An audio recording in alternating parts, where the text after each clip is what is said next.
Call this meeting the Westland City Council to order. We'll begin with the Pledge of Allegiance today, led by Councilwoman Andrea Rakowski.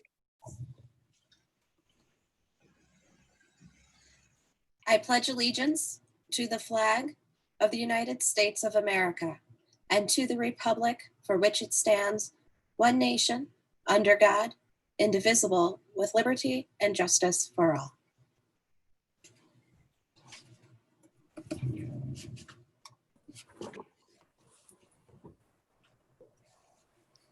Roll call.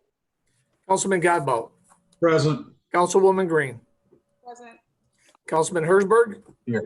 Councilman Londo. Here. Councilman McDermott. Present. Councilwoman Rakowski. Here. President Hart. Here. A quorum is present. Thank you, Mr. Clerk. We will have one presentation and announcement today. It comes from Mo Ayub regarding our census. So Mo, tell us what you got to tell Council us. President. Good evening, Council. Just wanted to give you a little bit of update, a quick update, sorry, on the progress of the 2020 census here in Westland, and then just go through some quick statistics real quick. So we're about 5.5 weeks away from the conclusion of the 2020 census. That date is September 30th. It was moved up from the extended deadline, which originally was October 31st. There are census enumerators, for those who don't know, out right now knocking doors. Those people are hired by the U.S. Census Bureau and not the City of Westland, on doors of those who have not yet responded. You can still respond online by visiting 2020census.gov and entering your address or calling 844-330-2020. There are 10 questions, if you didn't know, on the census. 10 years ago was a long form, so significantly more. They've reduced that to 10 questions. It takes about 10 minutes and will impact the City of Westland, our state, and our region for the next 10 years. Just a quick bit about the city's efforts. Back in September of 2019, the city developed a census targeting strategy with over 50 tasks starting in September of 2019, through the end of September 2020. The initial task was working with the Census Bureau to update the City of Westland addresses, all addresses, including industrial, commercial, and residential, to verify the existing list and to add addresses of new developments since 2010. Most efforts after that have focused on marketing and promoting of the census. Some tasks included creating an informational website with the help of IT, sending materials to households, sending targeted mailers to apartments, businesses, condos, churches, promoting the count on Facebook weekly with the help of Craig Welkenbach, and visiting various multifamily and senior care facilities. There are some ongoing efforts that will help us wrap up the 2020 census, such as promoting the census at the farmers market, sending out another round of mailers, a Facebook Live discussion, and a one-day promotional campaign similar to that of Earth Day on Facebook in early September. I'm going to quickly go through these real quick. So I was an enumerator for the Census Bureau back in 2010, so it's cool helping the City of Westland in a different capacity. Some information and statistics that you may want to know. The national response rate is 63.8%. Michigan is fourth in the country with a response rate of 69.2%. Wayne County is at 64.4%. Westland is 11th in Wayne County at exactly 75% just a few minutes ago. Our self-response rate in 2010 was 72.8%. And on a national stage, New York, Texas, and Florida are lagging behind drastically in their counts, and the Sun Belt states plus Montana and Oregon are seeing rising count numbers. So I'll wrap up with our region is projected to see our population decline as part of the 6-county metropolitan statistical area. So we need everyone's help throughout the next 5.5 weeks to get the word out and increase our count as much as we can. So I'm kindly asking everyone on this call and those watching as well to please get out the word to your friends and neighbors, whether it be in conversations passing each other, or on social media. Some ideas how you can help spread the word is post links to respond on your social media websites, and promote the census while attending some events. Finally, for every person that's not counted, the city of Westland loses approximately $1,800 per year in federal and state funding, and that's about $18,000 for the life of the census over a 10-year span. And that money, if you didn't know, goes to roads, bridges, hospital funding, police and fire facilities, schools, parks, and other recreational facilities that add to the quality of life here in Westland. Council President, thank you for your time, and I'll let you take it back. Thank you, Mo. We now move into questions written on the agenda from the public. This section will allow a person to be recognized only at the beginning of the meeting to address the council pertaining to items that are specifically on the business agenda. Questions asked will be answered during the agenda item following a motion and support from the council. We have our first question on the agenda from a William Asper.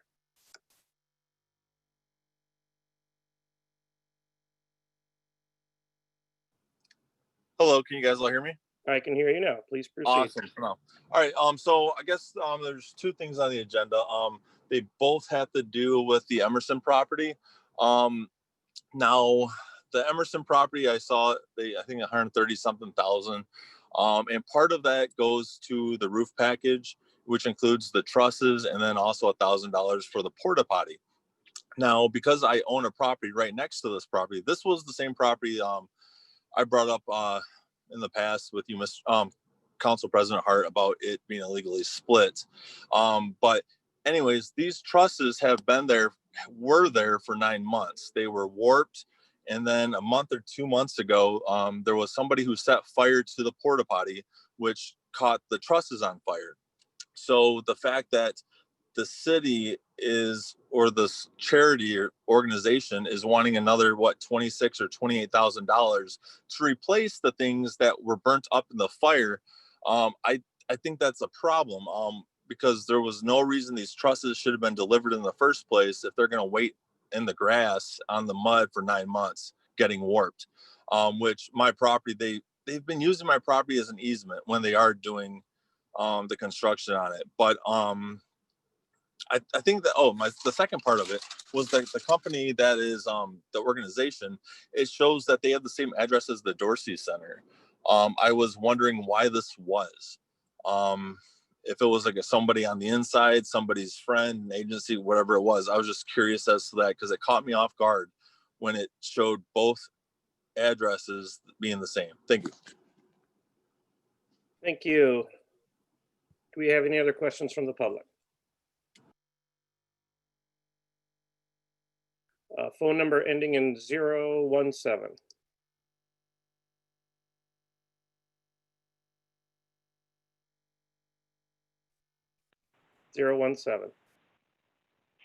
Good evening. Can you hear me? I can now. Please proceed. Thank you, Council President Hart. Richard Graham from Westland and also with Move Westland Forward.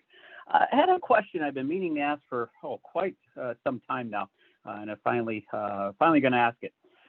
During this section of citizen comments, is it allowed to make a comment about something that was presented as a special announcement? I don't see it as an agenda item, but I assume obviously it's an agenda item because it's it is brought up on most council meetings. So I guess I was curious to know if it was proper, since it's always, typically always part of the council meeting. If this section of citizen comments could be used to discuss whatever was one of those items. So thank you. If I could know that, I would appreciate it. Thank you. Thank you. Are there any other questions from the public? Any other questions from the public? All right, moving on to the consent calendar. Is there a motion? So moved, Londo. Support, Hersberg. We have a motion by Councilman Longo, supported by Councilman Herzberg. Is there any discussion from the maker? No, thank you. Any discussion from the supporter? Yes, I do have discussion. I'd like to move items D and E to new business, please. There's a motion to move items D and E to new business, Support. supported by Councilman McDermott. Is there any discussion from the maker? Any discussion from the supporter? No, thank you. Any other discussion from the council? Roll call. Councilman Godbout, Yes.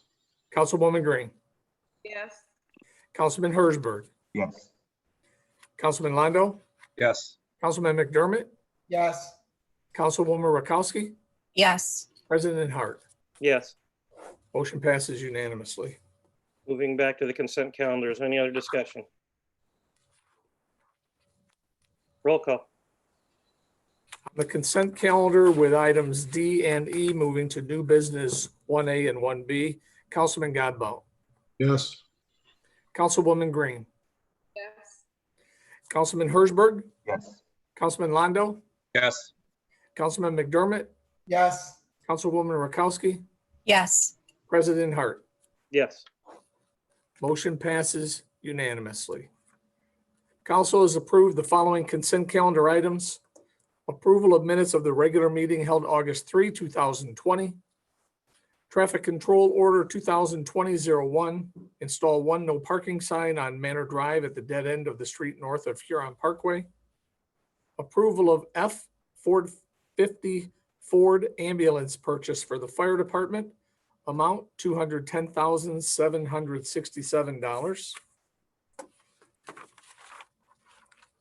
Adoption of prepared resolution authorizing the acquisition of one property, 1666 South Crown, acquired through the Neighborhood Stabilization Community Development Block Grant and Home Programs to donate the parcel to the City of Westland for the William D. Ford Career Tech Center Building Trades Program Partnership.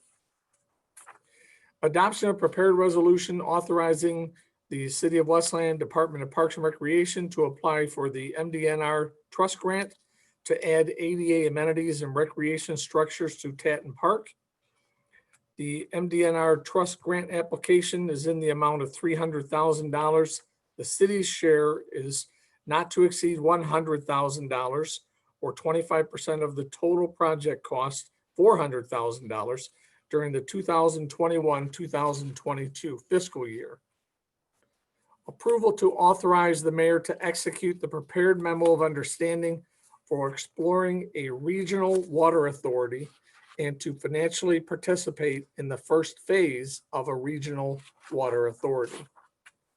Moving to new business, item 1A, approval of partnership between the City of Westland and Wayne Westland Community Schools Construction Technology Program for the rehabilitation of one property, 1612 Beatrice, to promote affordable housing for eligible income home buyers. So moved. The motion by Councilman Herzberg. Is there any support? Support. Supported by Councilman Godbout. Councilman Herzberg, did you have discussion? Yeah, I did. So I don't know who can answer this. I don't know if we have a representative from the building trades in the meeting tonight. I'm wondering if anybody had talked to them because this program really relies on students being in school, and we're going to allocate it looked like almost $200,000 in our packet. So I'm just wondering how they're going to go about rehabbing this house if there's no students to do it. And if that's the case, are we going to have to hire a contractor, and what will the cost for that be? Joanne, are you able to answer those?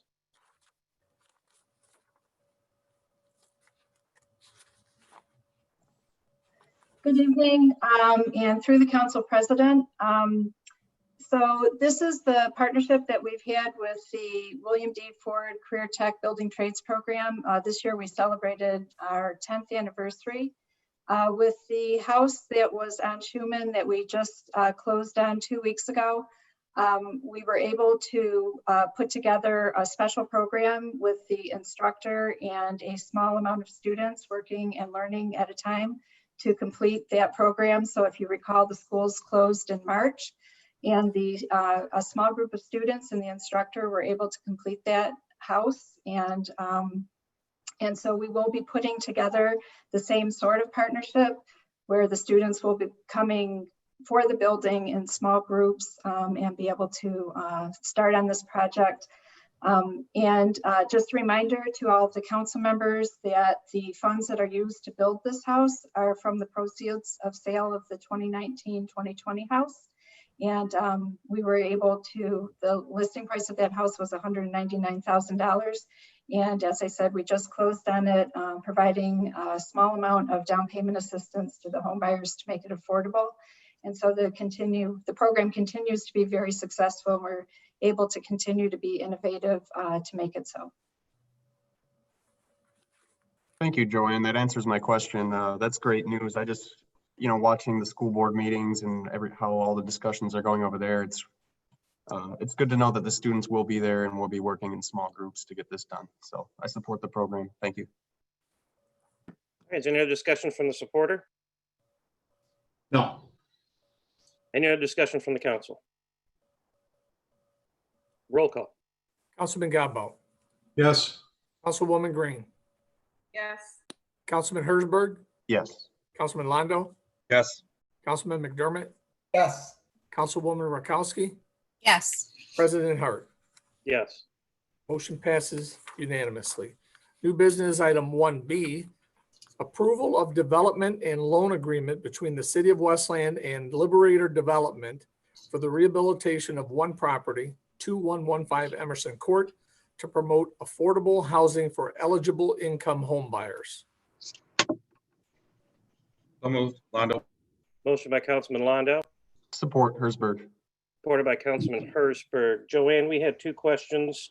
One regarding the trusses laying on property and the second regarding the address for the Liberator Group. Can you address those questions, please? Yes, thank you through the council president. In regard to the trusses, the first house that was built on Emerson with this lot that was split, it originally housed a quadplex in the Norwayne subdivision on Emerson Court. It was a legal division of the property, went through all of the proper legal requirements. The original partnership was Sierra Metro Youth Build Program. Unfortunately, they were not able to get their program going, and unfortunately, there were trusses that were purchased for building a garage with the first house. So those are the trusses that did catch fire. We were in the process of getting ready to remove those trusses. The Emerson house will be completed by the end of the month, the first house, and we will not be adding a garage. So it wasn't so much a loss with that. It was unfortunate that the Sierra Metro partnership didn't succeed, but we were able to complete getting the house built. And as I said, it will be listed for sale, hopefully by the end of the month. In regard to the Liberator Development Group, just a reminder to the council and the public that the city is required to partner with a nonprofit housing development group for affordable housing. The Liberator Development Group is currently the city's community housing development organization, and their legal address is the same as the Jefferson Barnes Community Center. Thank you, Joanne. Is there any discussion from the maker? No, thanks. Any discussion from the supporter? Yes. Thank you.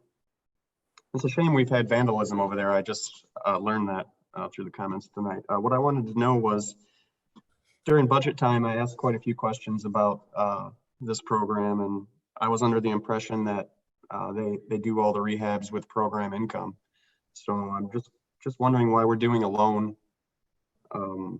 If you could touch on that. And has the house already been rehabbed? Because I'm hearing kind of different things on that. You could just address those few things. Thank you. Yes, again through the council president.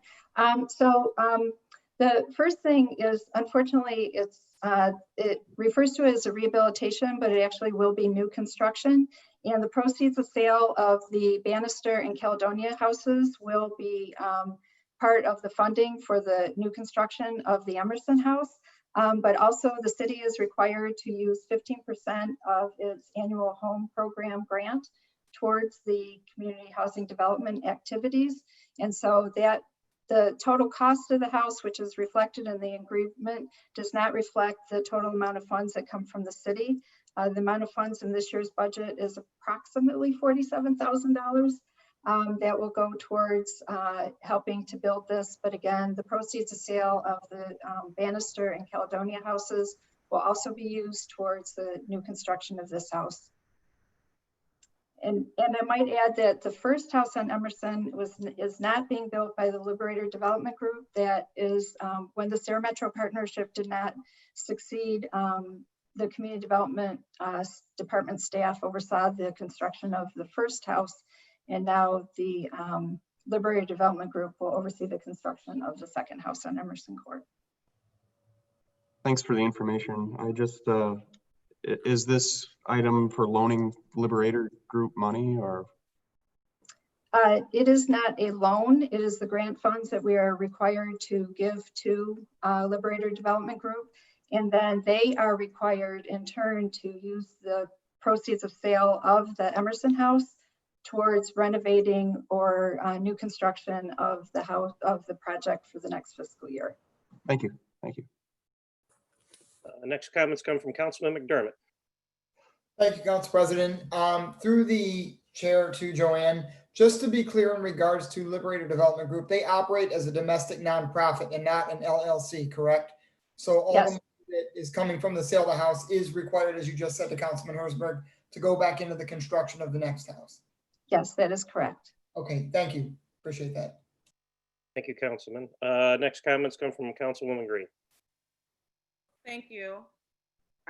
Through the chair to Joanne, I had a couple questions on the agreement that's in our council packet. On page 1 under recitals, it lists the amount of $48,540. And then I want to say page 3 or 4 under Article 1, item 1.25, it references $74,900. Can you explain the discrepancy and what actually the amount is and why there's 2 different amounts listed? I do not, I can pull up the agreement and look at that if council pleasure, or I can look at it and respond to all of the council members via an email after the meeting. Yeah, that's fine. You can send an email to City Council. My other question is, and I've mentioned this before regarding this particular nonprofit. This nonprofit is made up of a woman named Keisha Sanders Hadju, who oversees another nonprofit called the National Faith Home Buyers. So she owns or is the chair of another nonprofit. She is sitting on this nonprofit. Arthur Warren, who is all over in Westland, sitting on several boards that the mayor has put him on, Westland Democratic Club. He's on this board. Hank Johnson, who is another mayoral appointed commissioner, is on this board. Roger Shiflett, another City of Westland mayoral commissioner. Ben Lipinski, Shannon Ziegler is a city employee. So my question is, because, well, whatever her relationship is with Westland, she is connected to all of these individuals are connected to the City of Westland. And it is my understanding, I saw you shake your head. Are you stating that she never worked in the Jefferson Barnes building ever? I'm specifically about Shannon Ziegler. Through the council president, Shannon Ziegler is an employee of Wayne Metro Community Action Agency. Her office is at the Jefferson Barnes Community Center. She is not an employee of the City of Westland. Was she ever an employee of the City of Never been an employee of the City of Westland. Okay, well, all of these individuals are connected to the city. Some of them, all of these people, they receive money from the city. They're commissioners. This other lady, Keisha Sanders Hadju, has her own nonprofit for housing. And I find it frankly alarming that the city has created a nonprofit made up of people who are either commissioners that the mayor appointed, current or previous employees, and close affiliates, that we are paying this nonprofit made up of these people, that the city has been doing this for years. I frankly find it alarming. Similar to the questions I raised about the Taylor Towers nonprofits that are made up again of some of these same commissioners, the management company, another nonprofit that's receiving the management funds for that building. It's so much alarming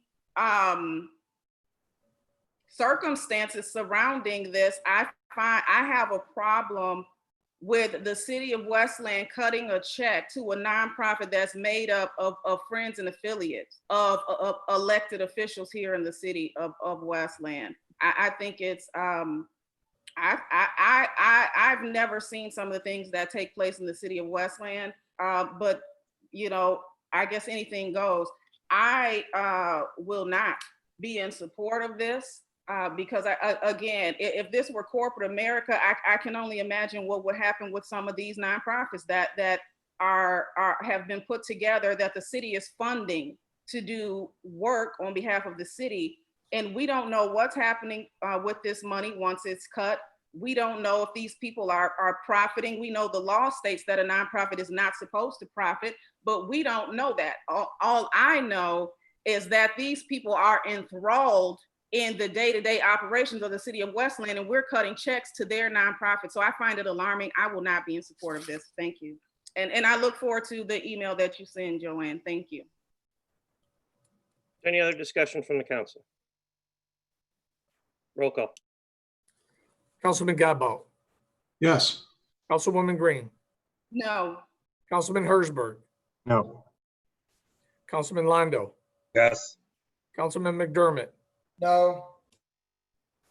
Councilwoman Rakowski, Yes. President Hart. Yes. Motion passes.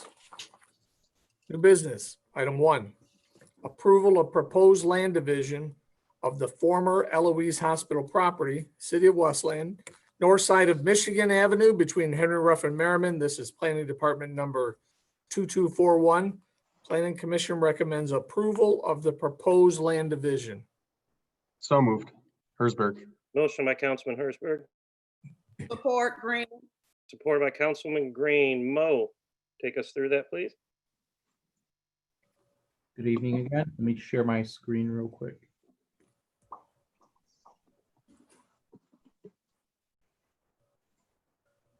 Okay.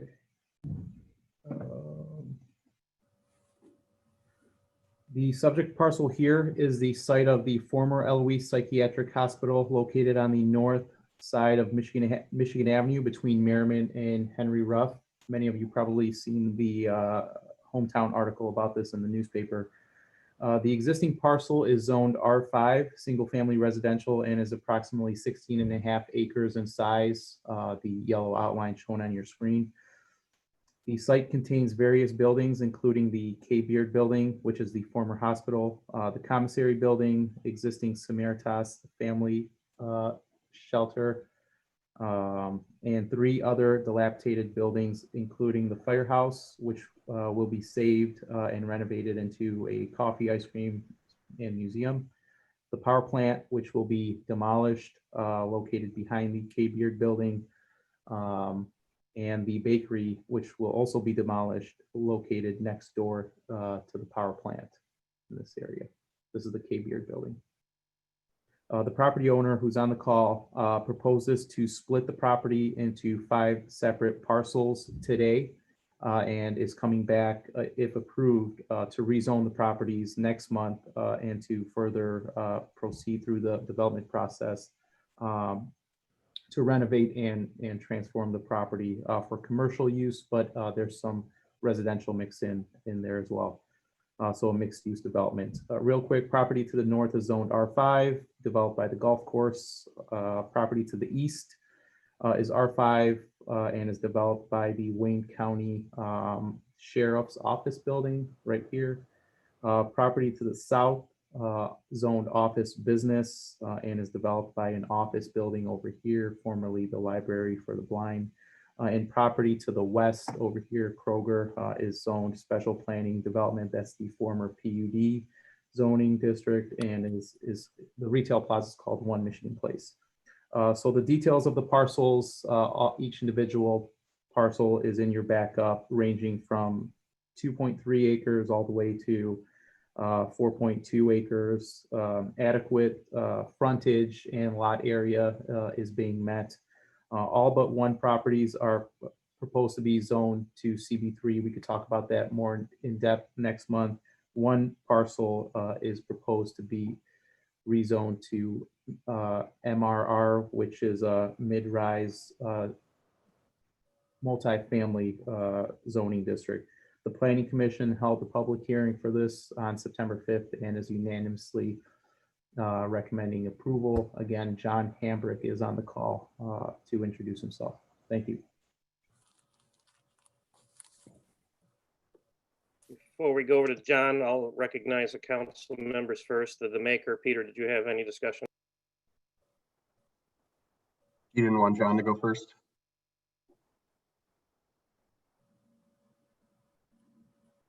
You're muted, Council President. Thank you.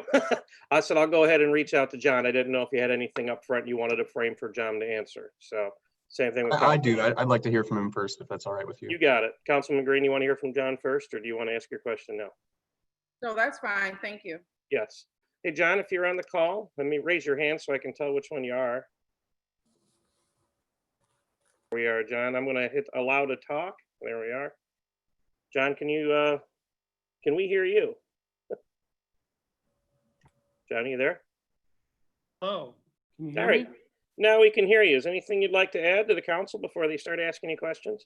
Well, first of all, good evening, City Council members, Council President. I would like to thank you for this opportunity to present this land split to you. We are very excited about this site and getting it moved towards a commercial development with a multi-family use in the back. As Mo said, we are just basically proposing a land split right now to split the parcel for zoning purposes, which will be in front of you next month. So I'm sure we will have a lot to talk about next month. So I am very open to any questions any of the members or the president would have at this time. Thank you, John. We'll move first to the maker. It's Councilman Hertzberg. Thank you. So I don't have too many questions. I did meet John last year briefly. I took the haunted tour over there. You can beat me up over it, but it was really nice to see the inside of the building without trespassing and going in there. You know, from the brief conversation I had with him, it seemed like he had a good idea, good concerns about respecting the historical value of the property. This is the oldest property in the city that I'm aware of. And I think it's going to be very exciting for everybody in the community to get this developed and to see what's going to go there. It's been a long time since anything's happened there. The county had offices there for a short amount of time and kind of just left it to rot. So I do hope to see that the main building there gets rehabbed and looks nice. You know, the only thing which isn't pertinent to today, but in future discussions when this comes up for site plans, I'm really concerned that when building starts, there may be some graves in the fields over there. And I know a lot of these are unrecorded graves. We actually don't know where a lot of the cemetery is at. So when the site plan comes up, I just want to maybe have a contingency in there just to make sure that if we do start digging up there, that we're doing it the right way and with respect. So that'll come at a later conversation. Thank you. Thank you, Councilman. Now from the supporter, Councilman Green. Thank you. Thank you for coming, John. My question is relative to the initial agreement. I had a chance to speak to the office of our Wayne County Executive, Warren Evans, and I know initially the plan was to create affordable housing, but has since changed. And with that change, I wanted to confirm that your plan or agreement is to leave the homeless shelter that houses families, women and children who are without homes, has done so for years. I wanted to confirm that your plan is to, even when the construction starts, to renovate and transition those buildings into a hotel or hotel space, that the homeless shelter will remain untouched and that people will not be forced out on the street at any point in the future. If you can just elaborate. Thank you. Councilman McDermott, hold one. I'm gonna let John answer those two questions that were raised up to him so he doesn't get too far down the road and not remember.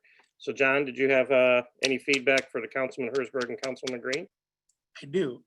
Through the president, Council Member Green, yes, there are no intentions of moving the family center at all. In fact, the Wayne County Food Bank actually occupies the bottom of that building. So that building used to be the commissary building for the Eloise site. Because it farmed its own goods, it slaughtered its own cows. Basically, they processed all their meat in that building. It is a labyrinth of walk-in coolers in the basement that are solid concrete that the food bank utilizes. So for them to replicate that space would be very costly for them. And the truth is, it would not be a feasible project. So I've been working very closely with Terry Carroll at the county, also Khalil Rahal and Wafa Dinero. We have totally came in agreement that the family center stays. We're going to do a natural barrier around the family center. And if you look in the land split, I have a proposed easement to make their entrance now off Henry Ruff Road. So it separates kind of the project from the other piece that's going, so they can have their privacy.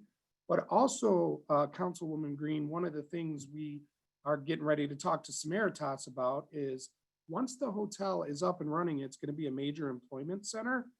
That is a prime opportunity to grab some of these homeless families, maybe train them in culinary arts, housekeeping, and put them to work. I mean, they don't have far to go, right? They could walk right to work. And I just think there could be a great collaboration between the two sites to be able to, teach people how to fish instead of, just housing them for a couple months. And then what we're hoping by building the Cape Beard building up, making it an event space, a hotel space, that it'll attract some more retail along the vacant piece, which will ultimately bring more jobs and really help the Michigan corridor kind of develop in that area, right? Because as we are kind of trying to think, what could we do with this massive parcel of land sitting right on Michigan Avenue, we thought, why not develop, the Cape Beard building?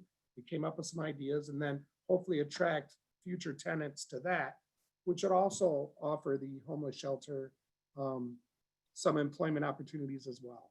So yeah, we've worked with Samaritas. We've been in touch with Jay Gilbert over there, the president. There is no intention of moving them at all. Thank you, John. I'm really excited about the renovation project. I'm sure you've probably heard some of that excitement as well. I've been kind of monitoring the feedback on social media, and some of our residents are, talking about ghost stories or what have you. So it'll be nice to see that property up and running and to see a nice investment on the south side of Westland. I love what you said about offering the families in the shelter the opportunity for work and teaching them how to fish as opposed to giving them fish. I absolutely love that. And I support what you're doing. So thank you for selecting Wayne County and the city of Westland. I will be in support. Thank you. Thank you, Councilmember Green. Councilman McDermott. Thank you, Council President. And thank you, Mr. Hambrick, for joining us. Really appreciate your time. So Councilwoman Green actually asked one of my questions in regards to the family center over there. So I will skip that one. My second question was in regards to the initial site plan that was not necessarily proposed to us, but for affordable housing. Just curious as to why that plan kind of fell through and transitioned into the current iteration. Thank you. Through the president, Councilmember McDermott. So as we started dissecting the project, we're affordable housing developers. So my partner and I are very familiar with low-income housing tax credits, home dollars, CDBG dollars. We've done a lot of affordable housing. During the transition of after purchasing the property, MISTA changed the QAP dramatically, which outscored Eloise. Basically, they kind of shrunk it. They're really looking for walkable communities for affordable housing, and they're looking for a lot of investment.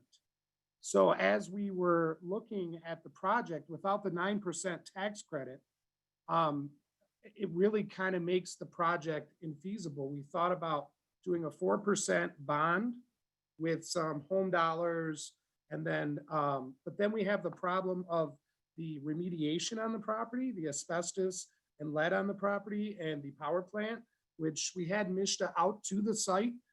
And they said that that has to be taken care of first, that they will not allow, that their dollars can't go into a contaminated site.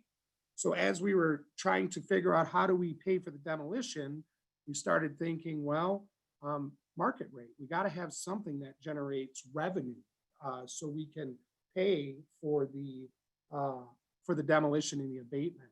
And then, the tours started. The popularity on the tours was incredible.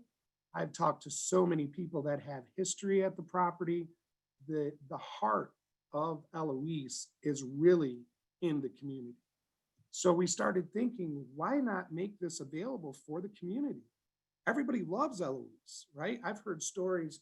My mom worked there. I picked her up every night at 11 o'clock for 20 years.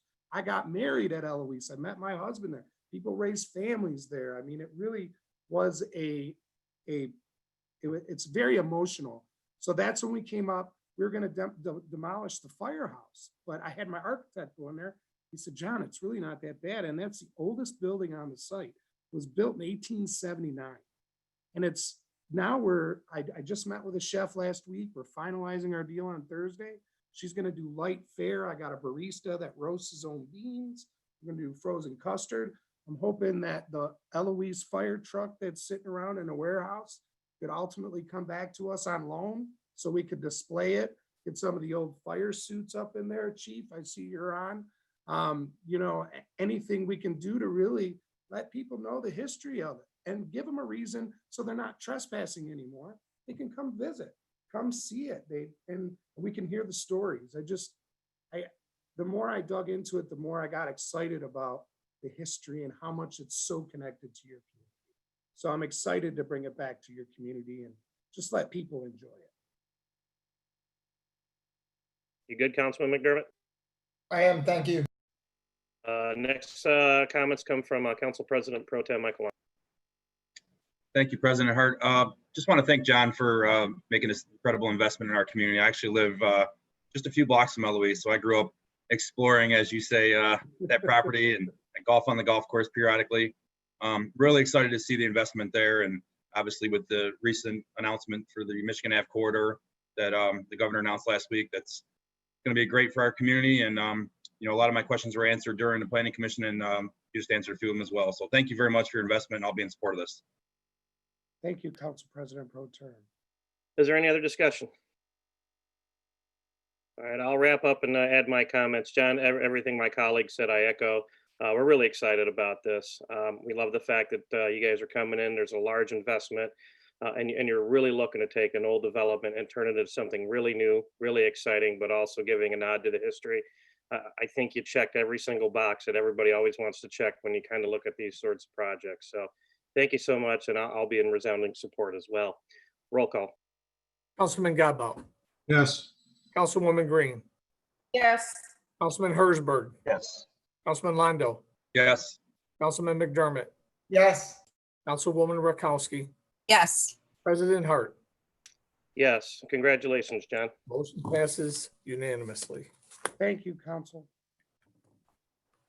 New business, item 2, approval of site plan for proposed addition to the existing Verizon building, 39400 Ford Road, north side of Ford, west of Hicks.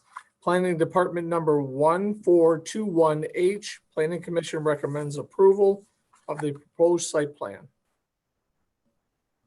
So moved. Motion by Councilman Hurst, Support. support by Councilman McDermott.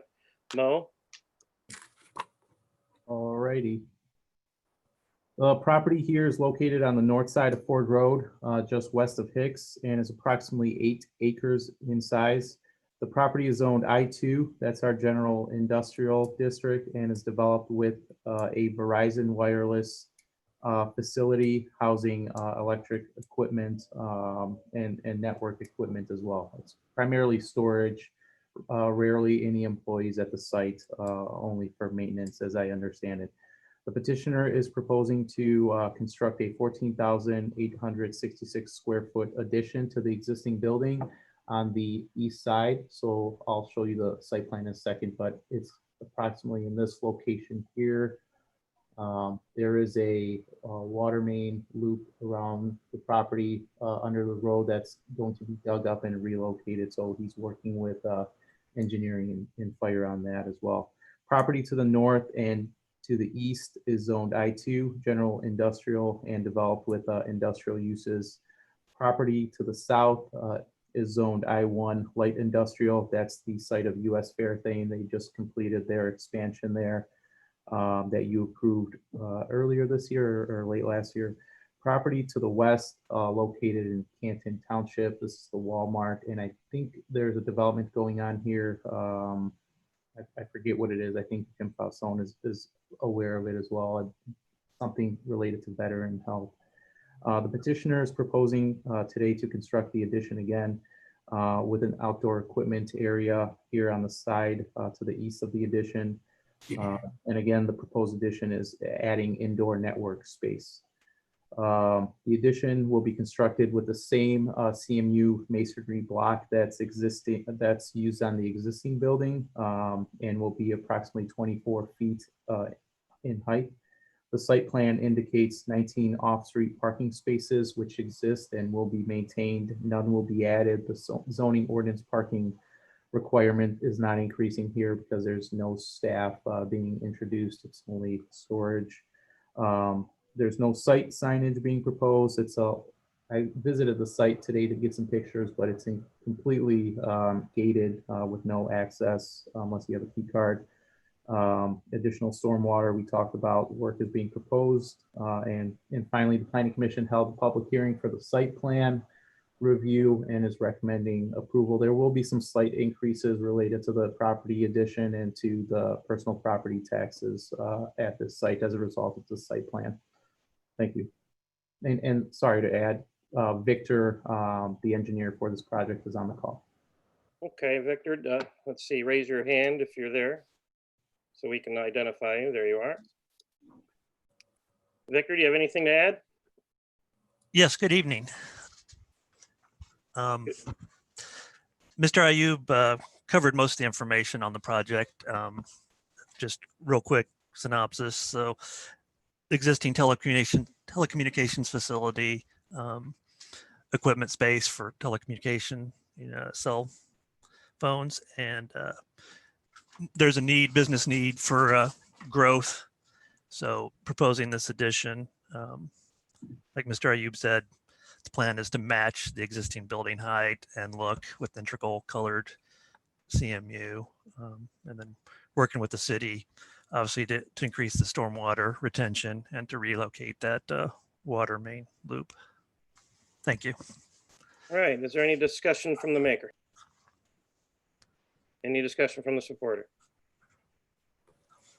Any discussion from the council? Roll call. Councilman Godbout. Yes. Councilwoman Green. Councilman Hersberg. Yes. Councilman Londo. Yes. Councilman McDermott. Yes. Councilwoman Rakowski. Yes. President Hart. Abstain due to conflict. Motion passes. New business, item 3, approval of engagement letter for bond counsel regarding the issuance of upcoming pension bonds. So moved, Rutkowski. Support Londo. We have a motion by Council Murkowski, supported by Council President Pro Tem Michael Londo. Steve Smith? Anything to add? Yes, through the chair. We do have Tom Colas from Miller Canfield on, if there are any questions for him. All right, so we'll start with the maker. Is there any questions from the maker? Councilwoman? Questions from the supporter? Alex. Any other questions from the council? I can let you off the hook here really easy if you like, or you can talk. It's up to you. So, No, I'm sure you have a lengthy meeting. I will just, I'll stay quiet. very good. All right, roll call. Councilman Godbout, Yes. Councilwoman Green, Yes.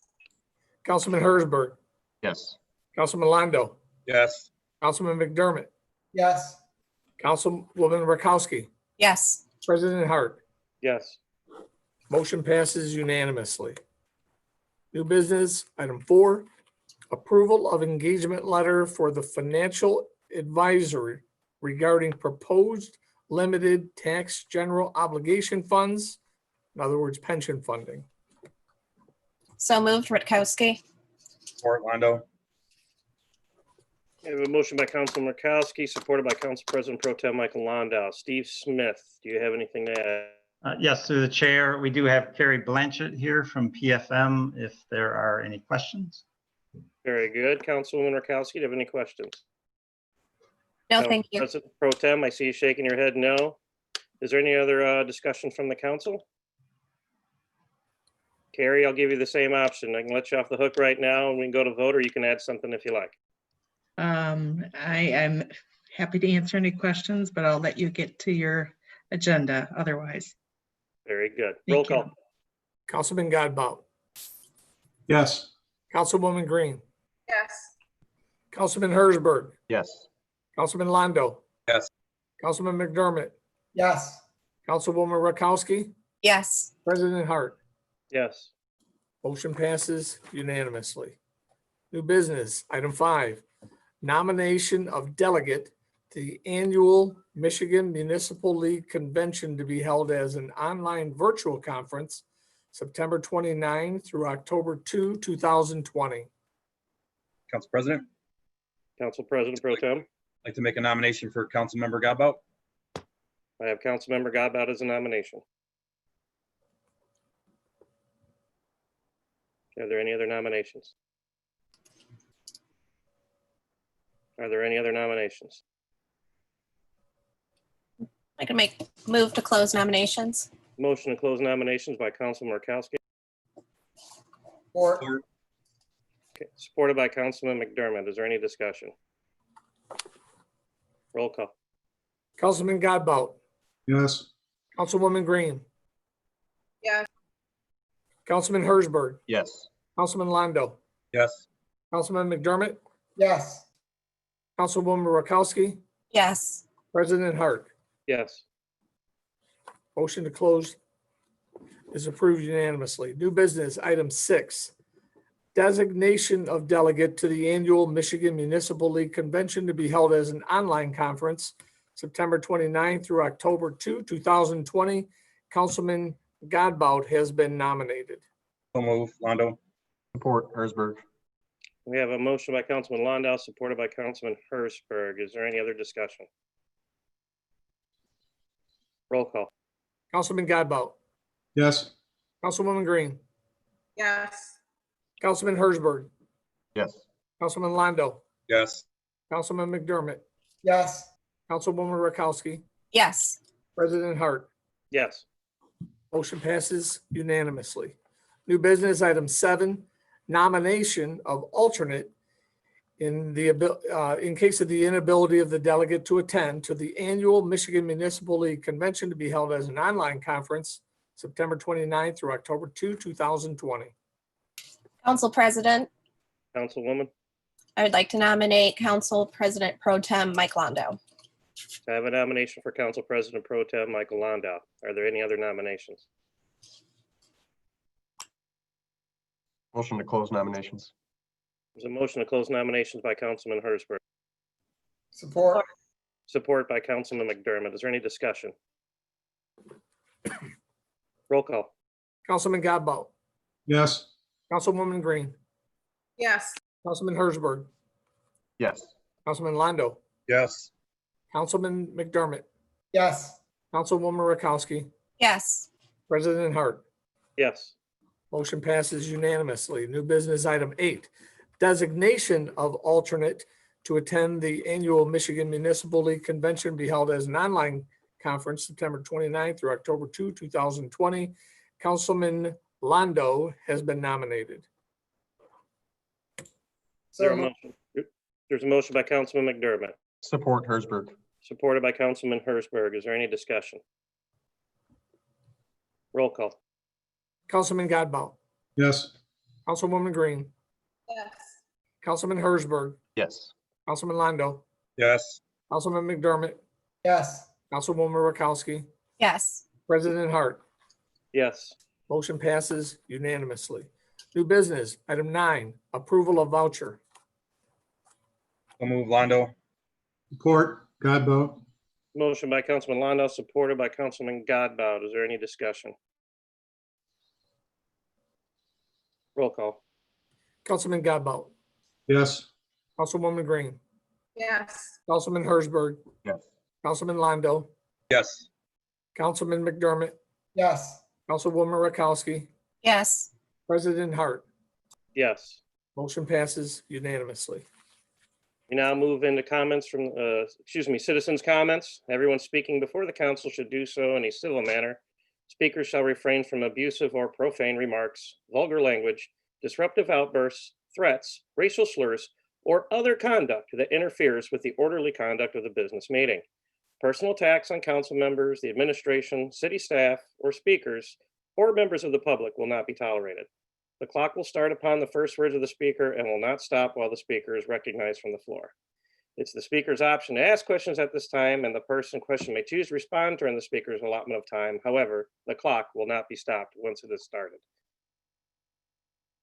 Are there any comments from the public? I have identified a Samsung SM-G955U. That is your phone name. I see your hand is up. Hello? Hello, I can hear you now. So if you like, go ahead and please get started. Okay, this is Arthur Warren, a member of the Liberator Group and also president of the Southeast Homeowners Association. It kind of saddened me a bit to hear the 3 no votes in regards to the issue of the Liberator Group. Although the Liberator Group is not a closed session or private meeting, although members of council are free to come and see what we do.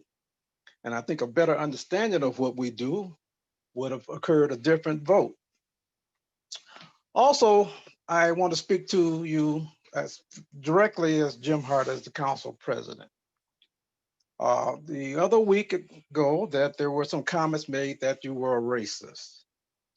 As president of the Homeowners Association and personally as Arthur Warren, I know that's not to be the case. These remarks were made towards you just because of the indifference or the non-votes that you may have against pretty much councilperson Tasha Green. No one has to be in agreement with everything that goes on council, and the name calling was totally uncalled for. I know you in a personal sense and in a political sense. And I know the other council people, Landau, Batowski, and Godbout.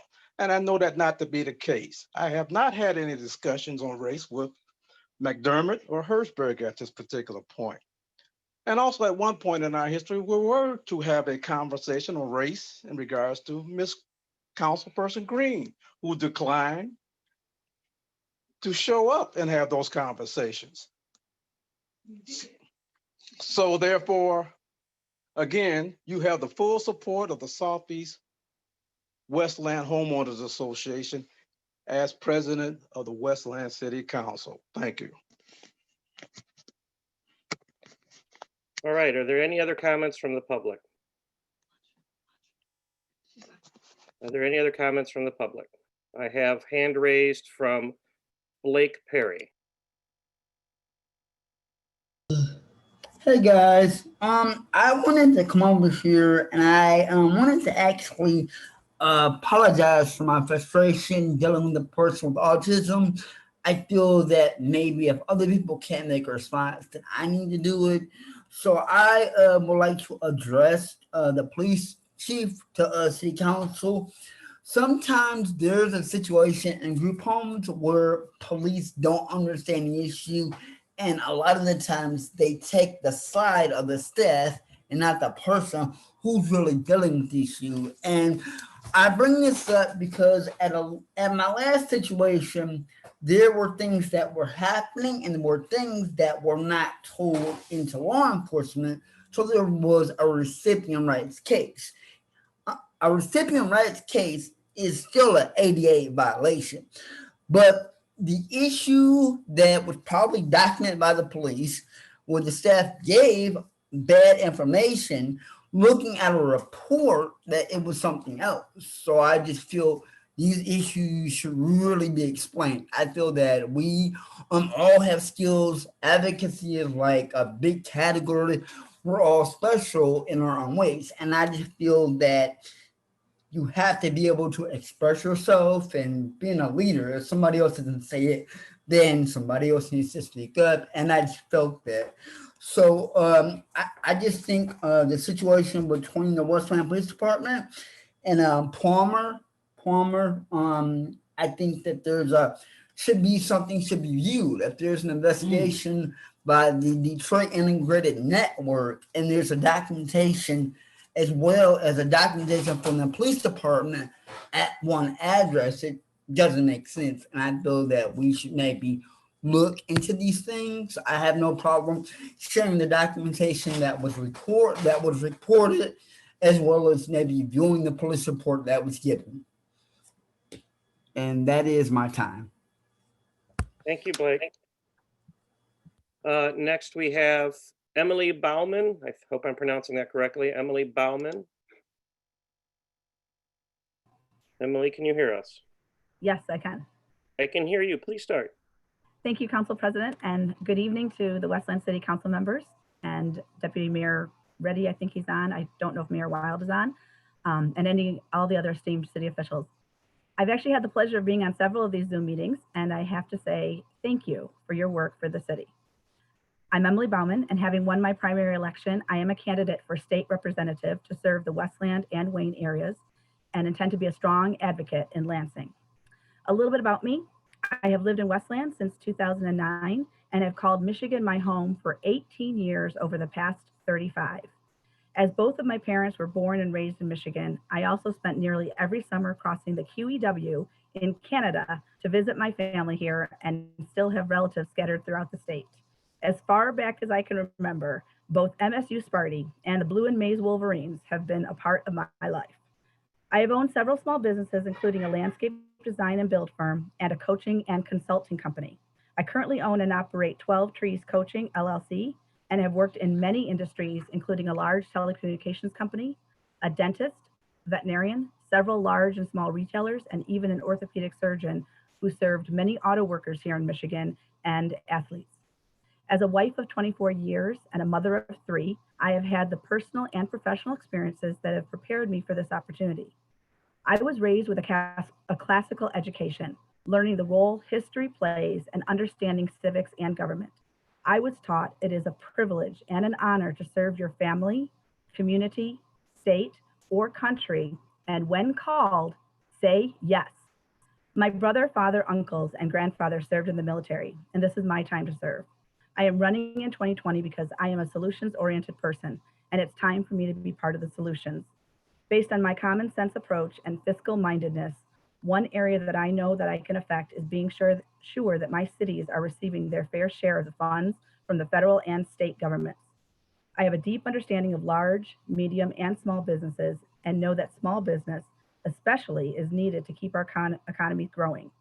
I will help our state rebound by improving the opportunities, help existing businesses thrive, and encourage new businesses to our community and state.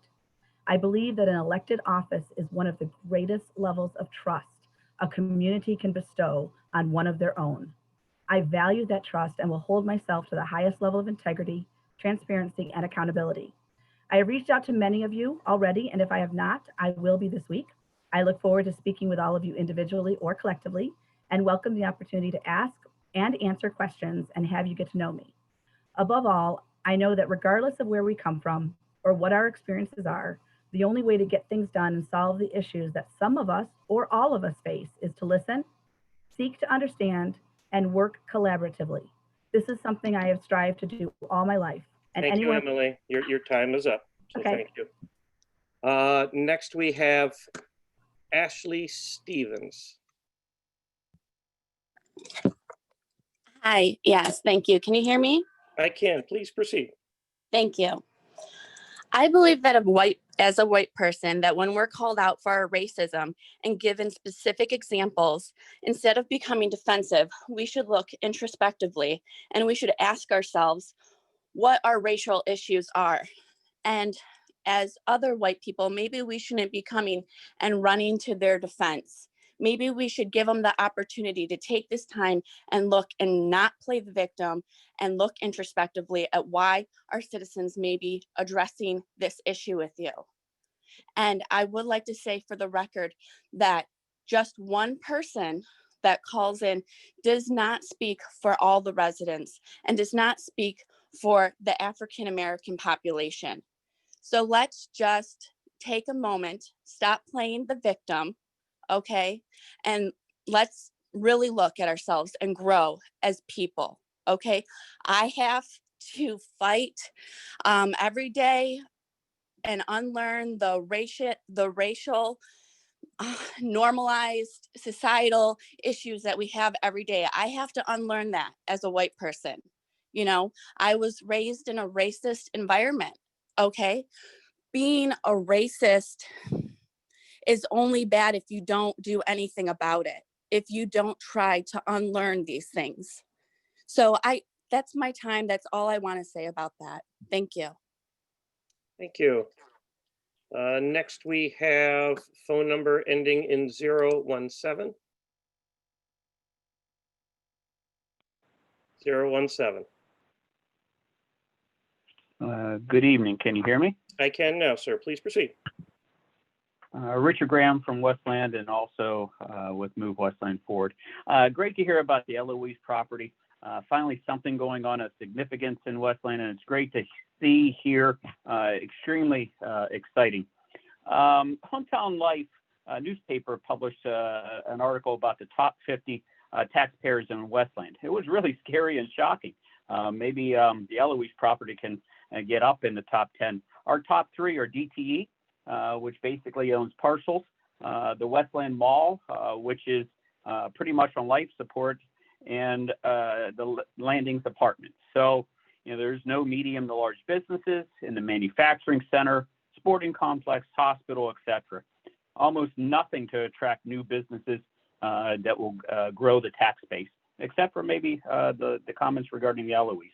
The Wall Street Journal published an interesting article about Amazon working with malls in the general mall area about improving and doing some different types of stores, etc. Would be very interested to hear if the city has had any meetings with Amazon.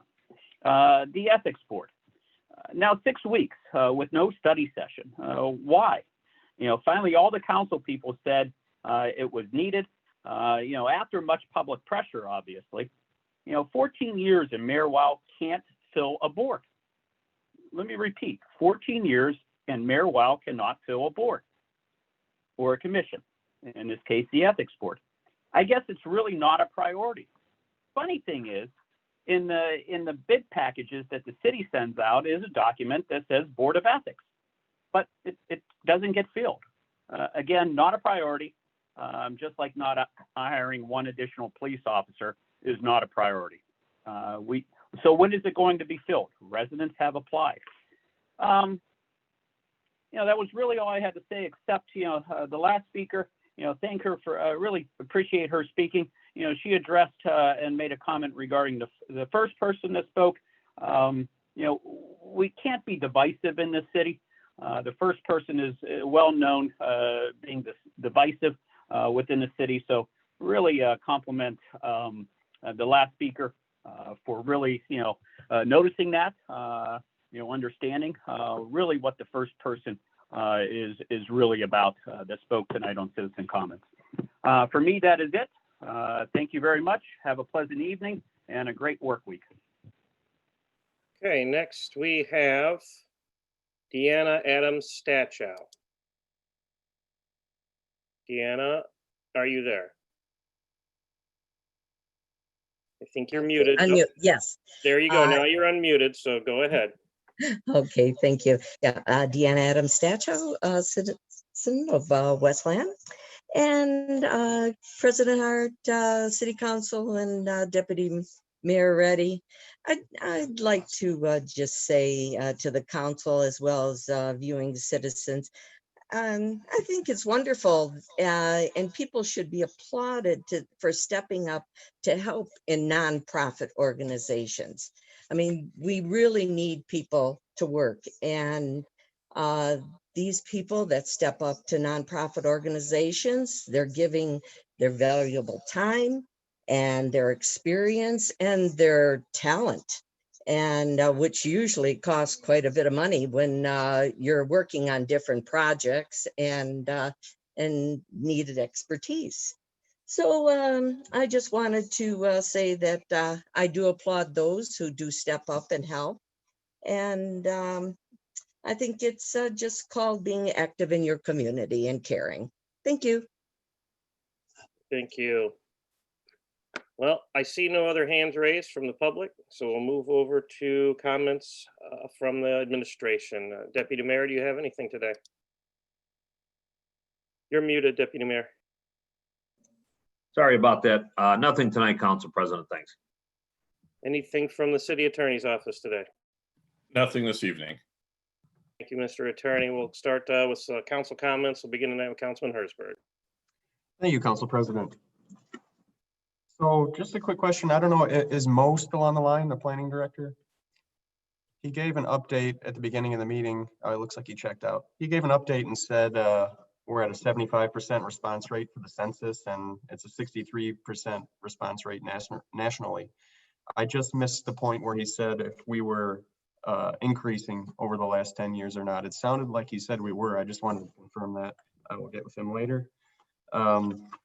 Real quick, I just want to thank Devin Adams for his work with Councilman McDermott. He really took the initiative on trying to get some bus stop coverings, some benches, some things to help out over there. And I just wanted to make Devin aware that SEMCOG, I got an email from SEMCOG about planning assistance program for transportation equity. They have some, looks like some grant money available maybe that we could use additionally. I know you've been in contact with SMART about it. Maybe we can do something additionally. If you want to take a look at that, I will send it over. Regarding the study session that was mentioned, Council President Hart, I got your email. Going to respond. I got to review the data before. I would personally like somebody from the fire department there regarding the nursing homes. And you asked about some of the goals. I want to create a resolution or an ordinance just to improve the situation in the nursing homes, care facilities. I know we had a major incident at one of the nursing homes in town last week, and it sounded like somebody got fired and there may be a lawsuit. So, the amount of facilities in Westland impacts the number of runs our fire department is taking. So we really need to look at that data and see what we can do. I've talked with people, maybe we can do a per bed fee and then allocate that money towards the fire department. Just like tonight on our agenda, we bought an ambulance. We could really use the extra money here. We don't know what's going to happen with our budget the rest of the year. So, not to put a burden on any of these facilities, but there's a lot of problems in that industry. And, we need to look at minimum standards, an ordinance, a resolution asking Lansing to take action. It hasn't been a priority in recent years in politics really anywhere, but I really think it's time to bring nursing homes and elder abuse and a long list of issues that surround those things, up to the front and talk about them and try to get some of those resolved. So other than that, I want to thank the police chief for getting that no parking sign up. I just get a lot of comments about how people reach out to the police department. They have an issue in the neighborhood or what have you. In this case, it was they wanted a no parking sign. And, I just keep constantly hearing that there's a quick response and, a lot of support towards the police department within the city and the neighborhoods. So thanks, chief. Keep that up. And then just regarding the Liberator vote, I didn't finish, I finished my comments, but we kind of went right into the vote there and I made a different decision. Councilwoman Green, I had to agree. And actually what the board members spoke at citizens comments, I have to agree with you too. Maybe I would have voted yes. I do feel like maybe we don't know enough about what's going on there. I'm sure you heard some of my questions tonight about loans and using the program income. I do agree that maybe when you, as council, needs to sit down and take a look in detail at this program and just understand it better. It really hasn't gotten a lot of conversation in the last few years. So that's about it. Have a good week. Thank you, Councilman. We move next to Councilwoman Tasha Green. Thank you, Council President. I wanted to start by recognizing our school board members and the new superintendent for Wayne Westland Schools. They recently made a decision to start the school year back with our students on a virtual plan for the first 9 weeks, at which time they will reassess. I'd just like to congratulate them and appreciate their decision. I know that there was some pushback, but the reality is from some people in the community, I think it was one of the board members voted against the virtual option for the kids. But you'll never make anyone happy. I think the fact that we as adults and elected officials, none of us are having meetings. We're all protected in the safety of our homes on virtual meetings. There are a lot of organizations that still operate virtually, and we will protect ourselves, but in the same breath, risk sending our kids into an environment where we know children do not practice, they don't have the capacity to practice social distancing at a level to keep them safe, nor do they have the ability to not contract a virus and take it home and infect the family members who may have conditions that are not able to fight it off. So I think the risk is definitely there. And if as adults, we can't even get it right, the numbers are still going up throughout the country, and to risk our children and think that they're going to go in there and put on masks and not touch everything and inappropriately wash their hands, I think is ludicrous.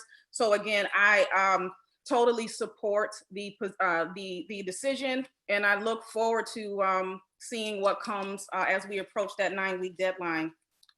Want to remind everybody, we are not out of the woods in terms of an election. Our next election, a very important election, is the presidential election. It's coming up on Tuesday, November the 3rd. I believe absentee ballots likely will be out in the mail sometime at or near the end of September, or at least that has been the normal time frame with previous elections. Most people have been watching the news. There is a severe issue in the postal system throughout the country. Whomever is deciding, they're locking down drop boxes. They're making it extremely difficult for people to be able to vote absentee, even in the midst of a pandemic. So I just like, as a friendly reminder, to let everyone know that if you do decide to vote absentee, please consider driving your absentee ballot to City Hall and dropping it off to make sure that your vote is counted. We do not know what the government is planning to do or what they will do with this postal system. If you're going to utilize mail and you are not mobile or have the ability to get to City Hall, please put it in the mail as soon as possible. Do not wait until we are 1, 2, 3 weeks before the election, because God only knows what will happened with voter suppression. So please try and physically take it to City Hall if you'll be voting absentee. In terms of the comments made by Arthur Warren, who is sitting on the Liberator Group nonprofit, I'd just like to remind the community, those of you who are not aware, Arthur Warren has already proven himself to willingly lack integrity as it relates to many of his comments. Councilwoman, that's a personal attack. If you say someone lacks integrity, you can't insult them. It's a personal attack and it's an opinion. You can't do it. Okay, well, I'll inform them of what he did. Arthur Warren, during our last previous election, he authored a front page article in the Eagle News paper. This is fact. If you Google Arthur Warren and Westland racism, you will find an article where he authored an article accusing 2 city councilmen of being racist. These are the type of things that he has done. One of multiple, so you can take your pick.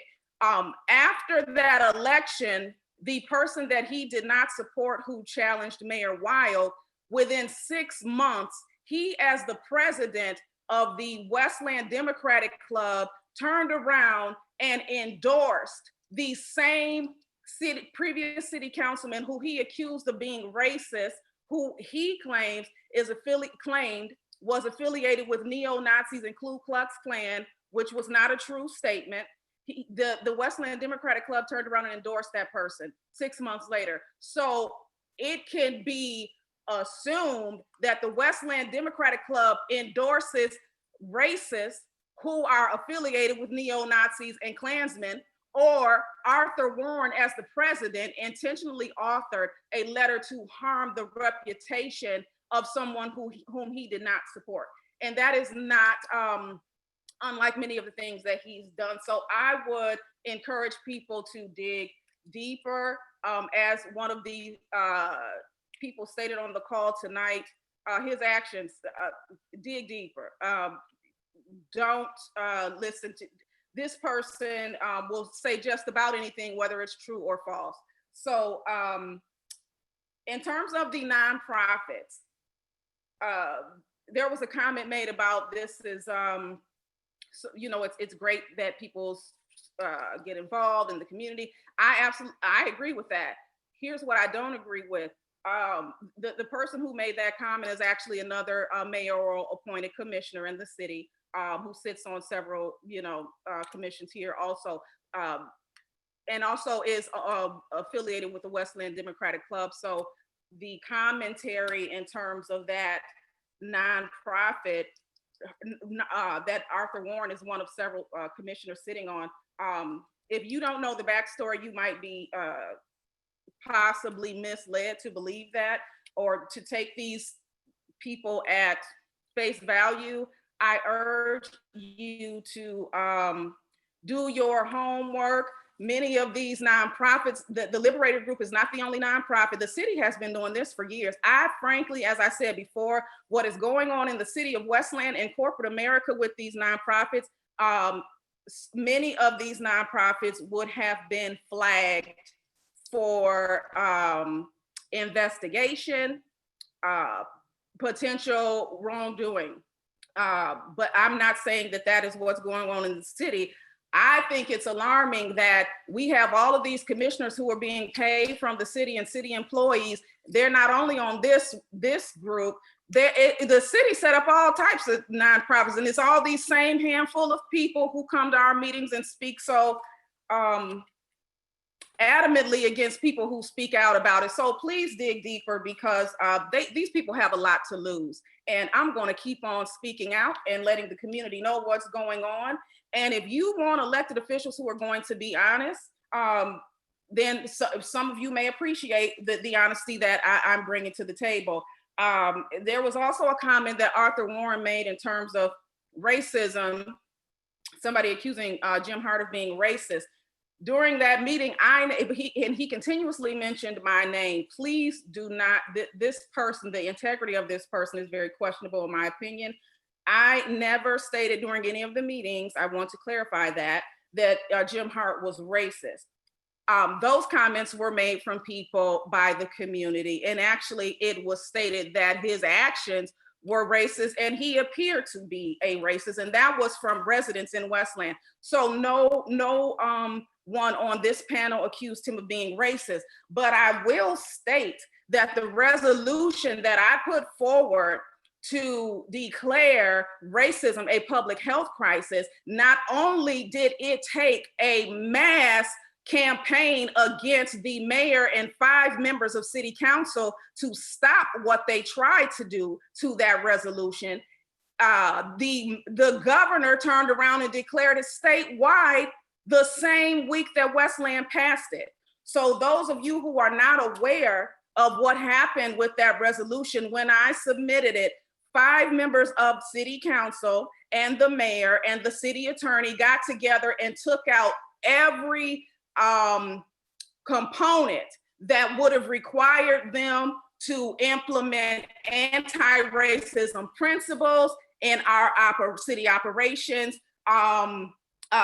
diversity and inclusion and hiring practices, city contracts, educating city employees. That those pieces were all removed at the pleasure of 5 members of city council. The only person, the member of city council who supported that resolution and did not participate in taking everything out was Peter Hersberg.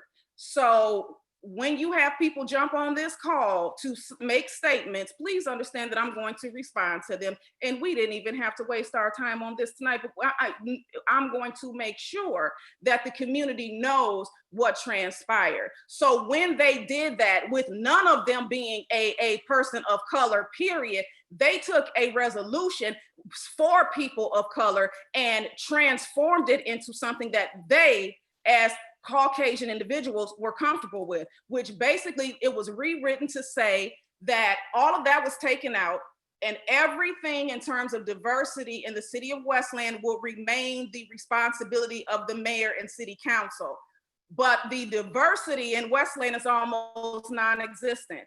Minorities, and I don't really like that word, but people of color, we average, it is estimated that we're 30% of Westland's population. Our police department currently has less than 5% diversity. Mayor Weil has a 19-member administration with not one African-American. There has never been any diversity in the fire department ever.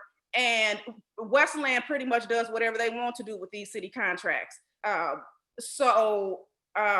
His comments was not factual. And if it were factual, multiple Michigan state senators, our Congresswoman, multiple community partners, residents of Westland would not have come together and demanded that the city council and the mayor put the concerns and the inputs and the thoughts of the community of color first, as opposed to writing a resolution that they, as Caucasian individuals, are comfortable with. So that is what happened with that resolution. And I do think that the position that was taken was clearly one that was interpreted by multiple members of the community as being one that was rooted in racism. So when you say someone is or is not racist, I don't care if somebody is racist or not. I'm here to do my job as a city councilwoman and I can work with anybody.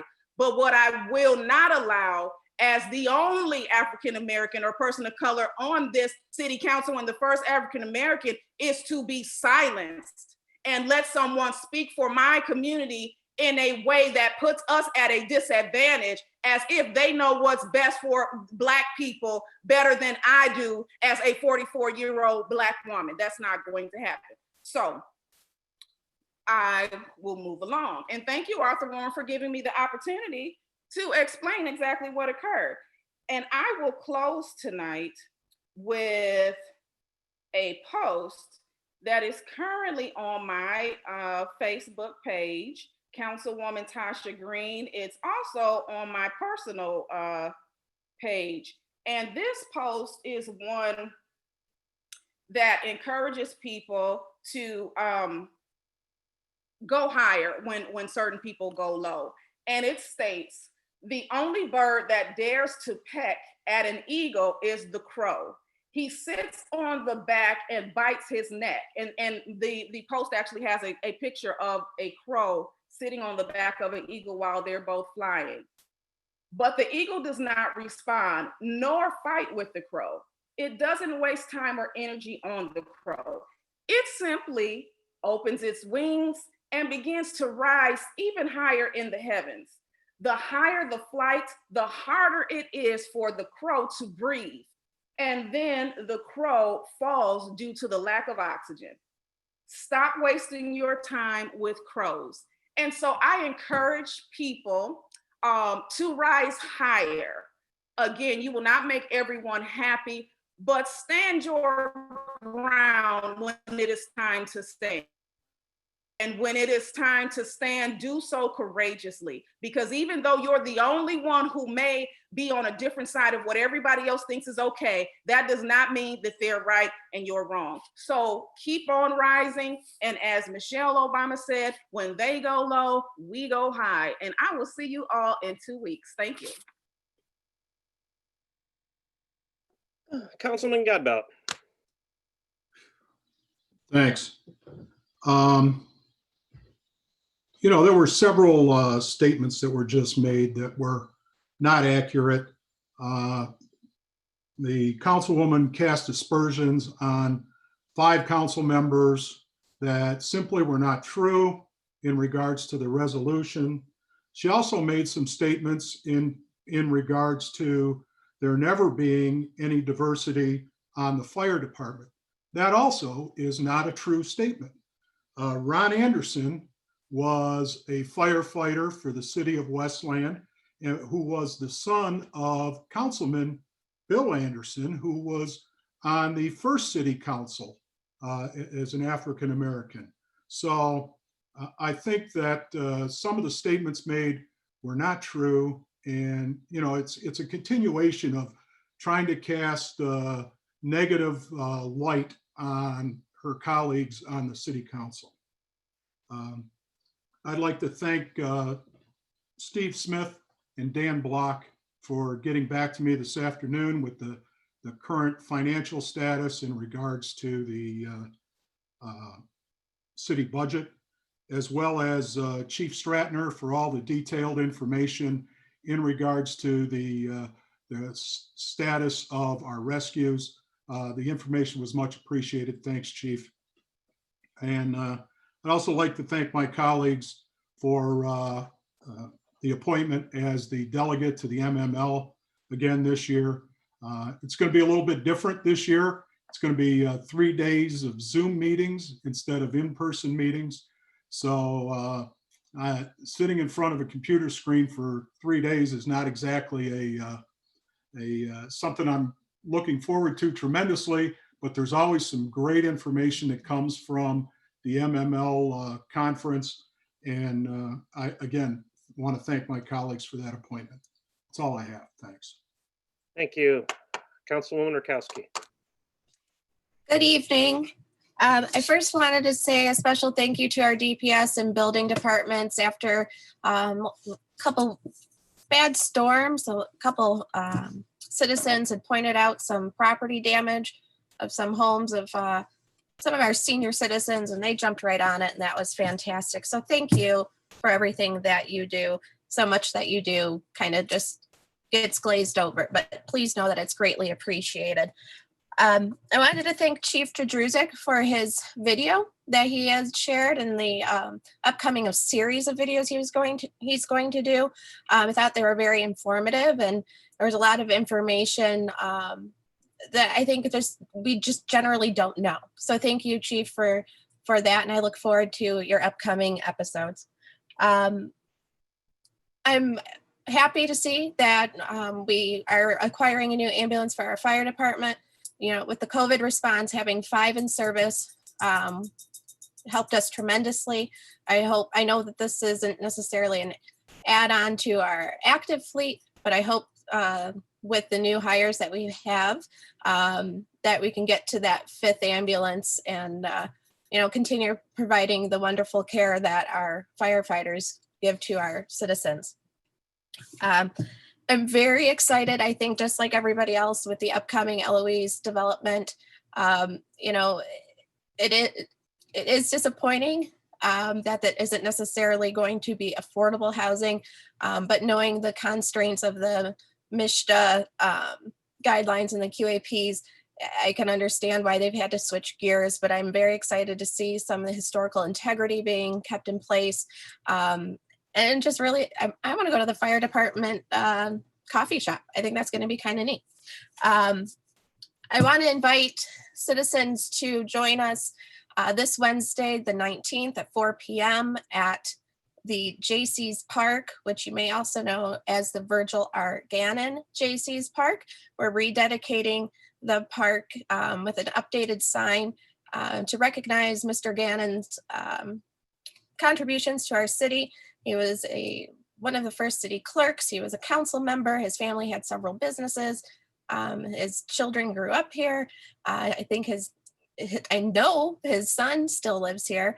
And I think it's going to be an excellent day. So at 4 o'clock at the JC's Park, please, if you are going to attend, social distance and wear a mask. And I think that'll be a really wonderful day, and it'll be very special for that family, and I'm really looking forward to it. And that's it. Thanks. Thank you. Councilman McDermott.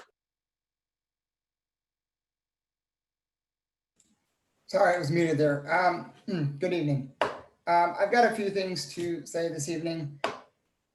One, I appreciate the ethics board being brought up again. I think whether it's through a study session or, obviously we don't have the council appointment on that is administration's appointment. Just being able to get that done, as we've had a number of people who've applied to that. I think it's important I think we're all in agreement that we want that.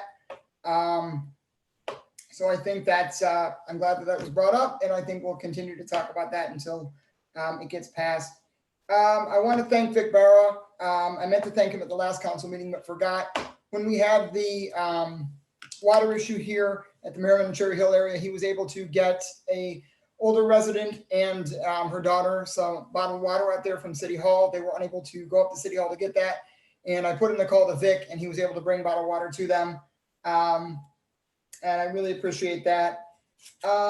Quick question, I guess through the chair to the administration. We've talked about a couple of times getting some stickers on the recycle bins for what we can and cannot recycle, whether that's going to be financed through the city or we're going to work with Republic on getting that printed. Just wanted to kind of see where we are in regards to that. And then for the vote on the in regards to the Liberator group tonight.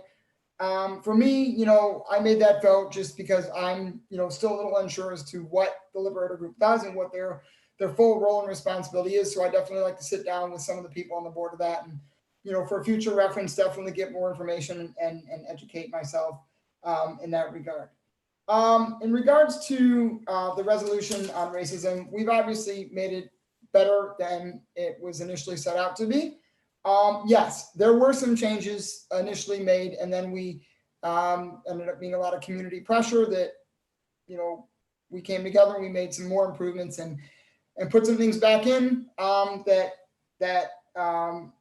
people feel may have been initially taken out. But one thing that was not taken out of the resolution, because you can go through and you can read the original resolution, was this idea that the city had no ability whatsoever to deal with hiring practices, to deal with increasing diversity. If you go and read the initial changes to the resolution before we made the third and final set of changes, there was language in there in regards to our training, our policies and procedures, and increasing diversity within our hiring practices in the city of Westland. Now, again, I want to say that the final iteration, I think we all came together to make it better. But if you do want to read some of the initial changes that were made, I would be happy to share that out because I have a copy that I'm looking at right now. Also, we have to go far beyond just the resolution, as I've said at multiple council meetings. And I think this is something that myself and all of my colleagues agree with. Whether it is, just speaking for me personally here, whether it is looking at something like a citizen oversight board or civilian review for our police department, reviewing our PD training policies and procedures, which I want to thank the chief for doing that special report that came out this week on YouTube. I think that was great. I think it gave a lot of insight to residents as far as what our officers go through in terms of training and development, our new officers, our existing officers. And then we can also look at things related to, potentially hiring social workers and guidance counselors to take some of those jobs that are currently thrown on our police department off of them. So, those are things that I've consistently advocated for in the community. I've advocated for on social media. I've advocated for here, and I've advocated for via email behind the scenes. So the last thing I guess I'll talk about tonight is in regards to the backdrop that you see behind me here. Not to get too political, but I want to thank our men and women of the Westland Post Office and the Postal Service throughout the country. You all do an incredible job. And I know that there are forces at play that are making it harder and harder to do your job. And I just want to thank you for the great job you do. I have more to say, but I don't think I'm going to say it. So I'll end it for tonight. Thanks. Thank you, Councilman. Council President Pro Tem Michael Londo. Already unmuted. Thank you, President Hart. I'm thanking everyone for your time tonight. Just a couple things tonight. I'm going to take the high road tonight, but I want to really point out a few things that were on our agenda tonight. I'm really excited to see the possibility of a regional water authority. I think this could really be a game changer for our community, and I'm really excited to see what comes of this.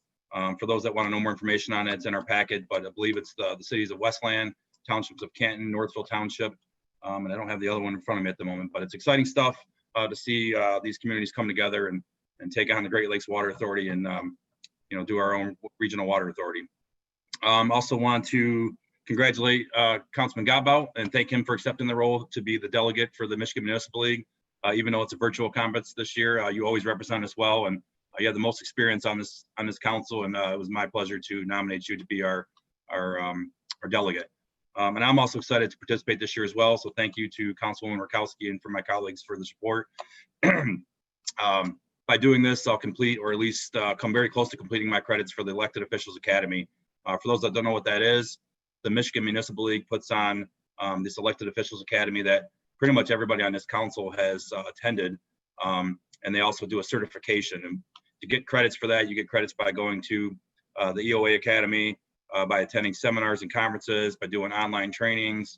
So I'm really close and I'm really excited. I'm hoping that I get that official certification here pretty soon. Music in the Park is coming up really soon. That's presented by Inspire Theater in conjunction with the City of Westland. And that's going to be on August 23rd at 6:30 p.m. at Central City Park, which is located at 36601 Ford Road.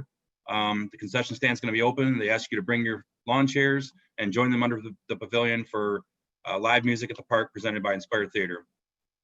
And then lastly, actually two quick things.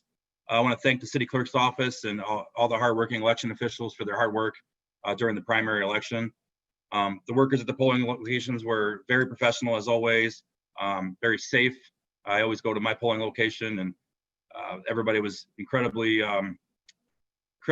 professional and very kind as usual. So I appreciate them, appreciate all of our election workers and the city clerk's office. Results came in very quick. I was kind of shocked to see the email come in at 11:30 p.m. I was expecting to possibly see them a day or two later, but just by the way, how many ballots came in. But thank you to the clerk's office and all our election workers. And then lastly, just a reminder that our next council meeting will be on a Tuesday, the day after the holiday, on September 8th, day after Labor Day. So happy Labor Day, everyone, and everyone be safe. Thanks. All right, thank you. I'll start my comments tonight by thanking Councilwoman Rakowski for leading us in the Pledge of Allegiance. And I'd also like to thank all of the Westland area JCs, their friends, families, volunteers for coming out to JC Park over the weekend and helping putting the extra finishing touches on the park to clean up a little bit more for the rededication ceremony that'll be this Wednesday. There was a question about comments made on announcements and special presentations during the citizen input on the agenda items. No, that's not what that time's for. That time is for the citizen comment on any item before council that's being deliberated and decided, not anything that it's just on the agenda as a standing item, such as announcements and presentations. I'm excited about the Eloise development, just like everybody else is. So I look forward to seeing all the wonderful things that'll happen there. It's something we've kind of been talking about for a while. I mean, whether you've been on council for 3 years or been on council for 10 years, or even longer, kind of looking for something to kind of happen on that property. So there's one less thing we'll have to complain about soon as we're getting somewhere on that property. So that'll be awesome. So I'm looking forward to that. I'd like to thank all of my colleagues today. Pretty good meeting. Look forward to seeing you. And as council at the next meeting, as Council President Pro Tem Landau did state, it is on the Tuesday following Labor Day. So that will be September 8th. So with that, thank you for all your time. Is there a motion to adjourn? So moved. Good evening. That was Herzberg, by the way.